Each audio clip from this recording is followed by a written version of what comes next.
Hello everyone and welcome back to the channel. Today we're going to be talking about a 3-cent piece that I purchased a couple of years ago at a local coin show. I cherry picked this from one of the vendors there and was pretty pleased with it.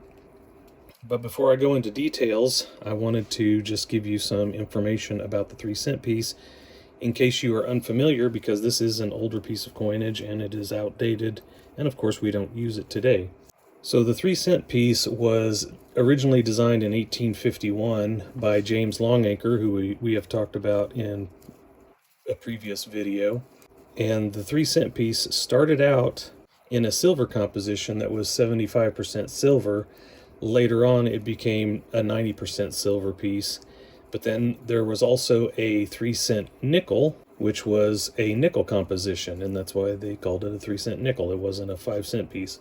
But in this particular case, we've got the 3-cent silver, and so on the obverse there is a 6-point star and a central shield, and this design represents the simplified version of the national crest.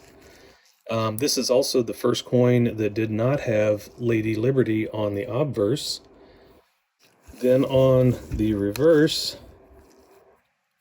you can see the Roman numeral 3, meaning for 3 cent, and the decorative letter C, so 3 cents. Around the outside there's 13 stars, which of course represent the original 13 colonies. So just to give you a comparison of the size, that is the 3-cent silver sitting on top of a dime, a Roosevelt dime, and you can see that it's actually much smaller than the dime. If we look at the edge, you can also see how thin these things are. They're very small, very light. So yeah, it's a cool coin, needless to say.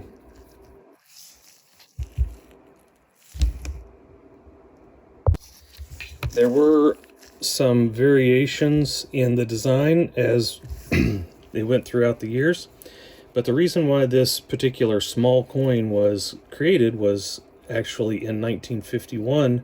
Postage stamps became 3 cents, and the government wanted to drive the purchase of postage stamps, so they created the 3-cent piece in order to try and influence people to buy more stamps.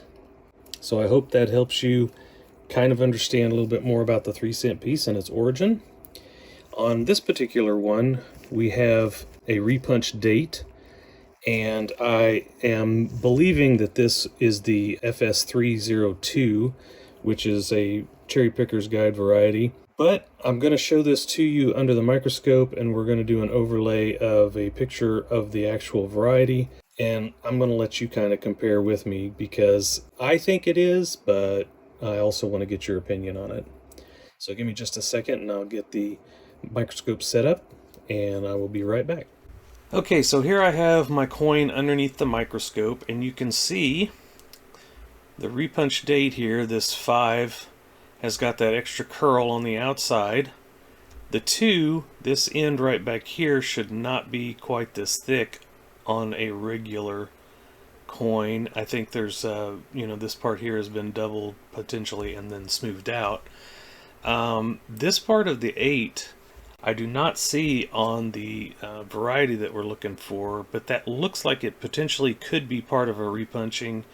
It also could be a little bit of damage where the metal has been shifted.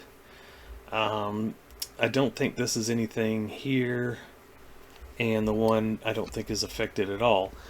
So what I do now is I overlay the picture from NGC of this variety, and as I bring that into view, we can take a look at how close these are together as far as is it the same or is it not. You can kind of see where it looks like the entire date, everything is positioned correctly. I don't see a lot of movement. I've got it to where it's pretty close and tilted and whatever.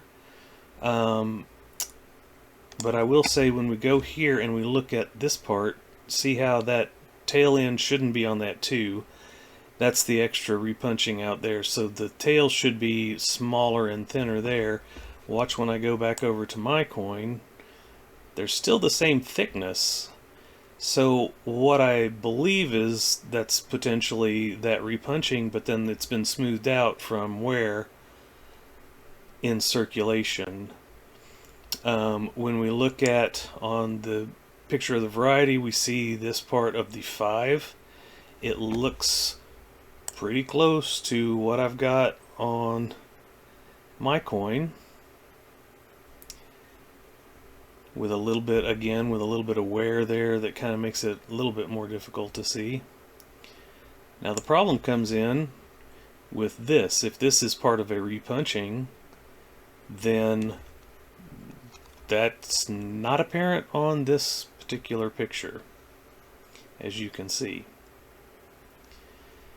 The other thing, and this could just be from different die states, but here's a die crack here, some cracks over here. Those are kind of, you can use those maybe as die markers, but it could be a later state of the die. And those are not on my coin. So, tell me what you guys think. Is this the FS302 or is it not? I look forward to seeing what you have to say. And if you like this video, why don't you give me a thumbs up? I would appreciate that.